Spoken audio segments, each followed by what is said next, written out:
Welcome to Profit Channels. This is my disclaimer. I am not a financial advisor, and this is not financial advice. Please consider this video entertainment.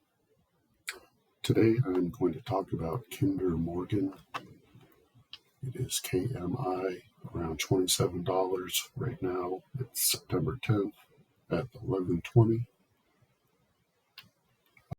We got a 4.39% dividend yield, a bit of closely held shares.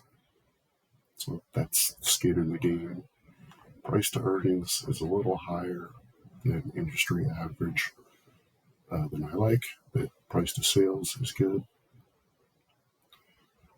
Annual, we have net income. It's real steady. Quarterly, real steady.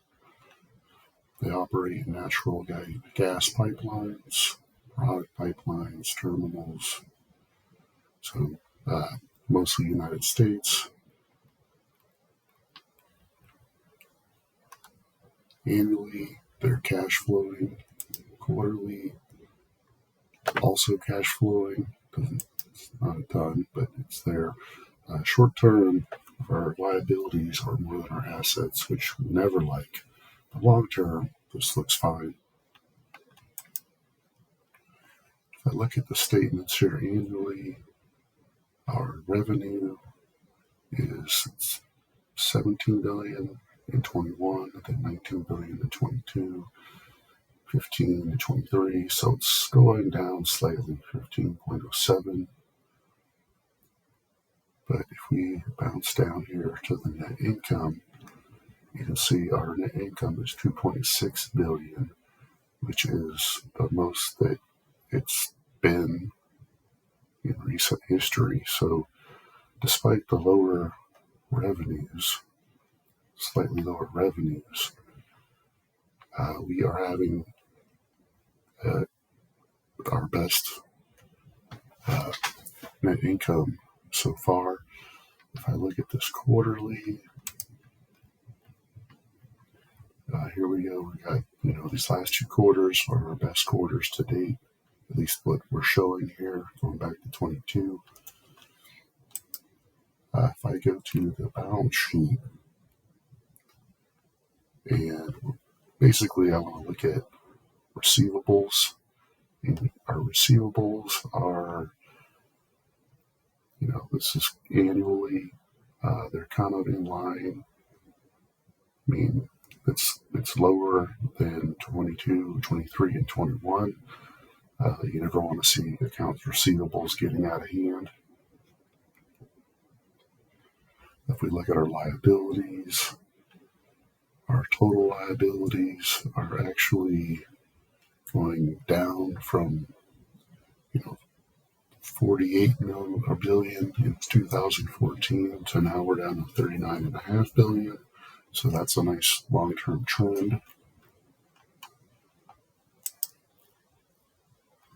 I look at some key stats. Total shares outstanding. So, we've been as high as 2.26 billion, and now we're down to 2.22 billion. So you'd like to see the shares outstanding going down. Price to earnings ratio has really kind of gone up this last year. Really, it's kind of the highest it's been. Price to sales, the same thing. And price to cash flow also starting to go up a little bit. I'd rather see lower prices to these ratios, but they are making money. So let's look at our return on assets. 3.79%. That's the best we've done. So that could justify these higher ratios historically. You've got the best return on assets. You've got the best return on equity, 8.86. And this is, going back years.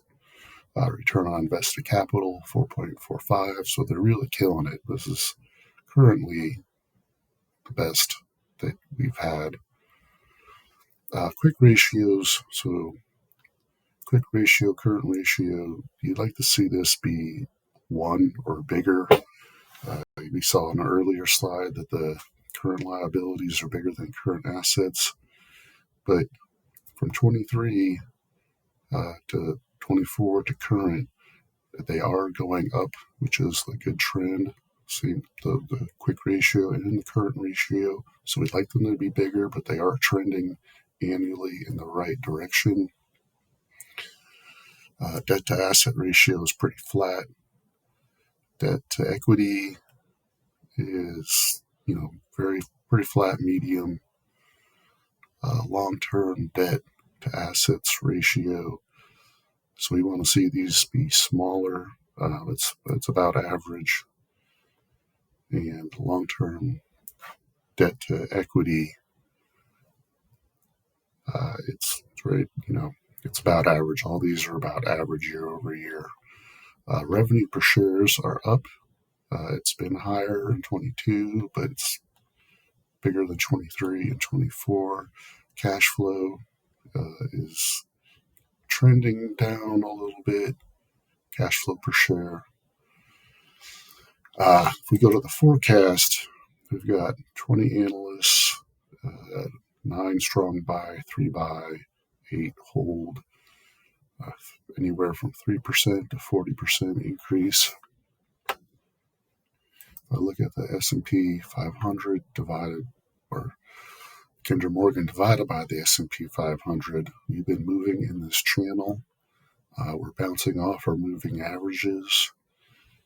And if I do a fib retracement from the bottom to the top here, we're right at the 0.5. So we got a lot of resistance right here. Longer term, we've got this gap up top, and we're in a pretty low area historically. All right, so here is our long-term channel. This is monthly. Put in our moving average, ribbons. If I go to the weekly, we're bouncing off the 50 moving average right now. Hoping to find that as resistance. It's a pretty good weekly candle. If I go to the day, this is really interesting. So we've got all our moving averages grouped up. We're just bouncing off of them. But when these group up, it usually is going to be a big move up or down. And I'm thinking this one's going to be a big move up. If I get rid of my moving averages, and I go back to the weekly, we're in this kind of trend. You can see the long-term midpoint is real valid. And then here we are in this weekly with a nice midpoint line. So right now we're bouncing off this midpoint line like we are. The daily moving averages or the weekly 50.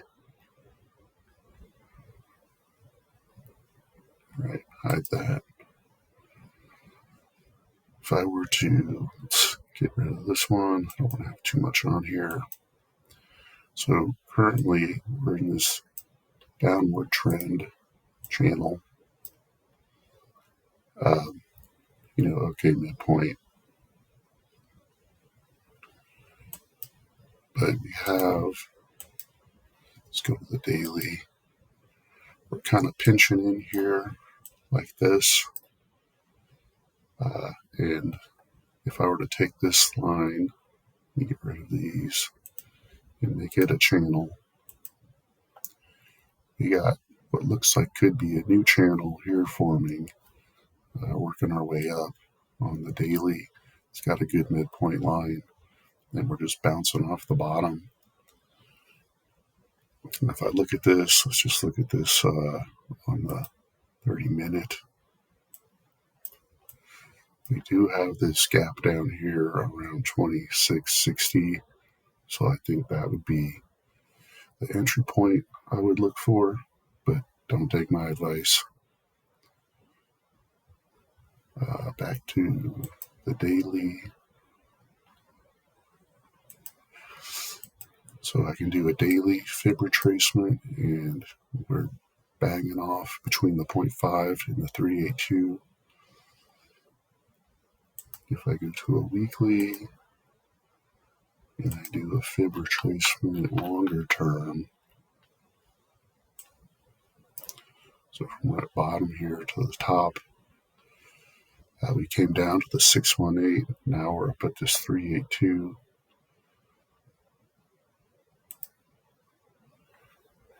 On a weekly basis, if I do a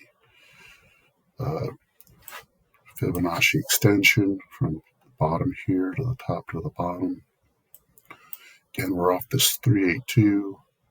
Let's go into the daily, take a look at this. The 618 is the previous peak. 0.5 is pretty close in the middle of that gap. So here we are working between the 236 and the 382 again. Close that, and I do a shorter term from this bottom to this top to this bottom. We're bouncing off the 236, which is also the moving averages. This 0.618 is this top right here.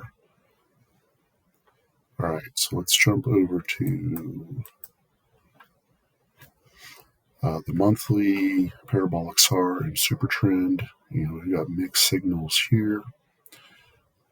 You've got a really high RSI, which could be portend for a reversal or could continue up. We got a MACD that's kind of crossing over, and we've got a stochastic that looks like it's trying to head down. On the weekly, this is negative. Everything's bullish and bearish up here. We're going to see if we're going to bounce off. Our RSI is going to bounce off this midpoint line and move up. We've been pretty oversold or overbought. Our MACD is trying to also bounce off this midpoint line, and our stochastic is trying to come out of the bottom. So this looks a little bit better on the weekly. On the daily, we have mixed signals. RSI is trying to make its way up and break the downward trend.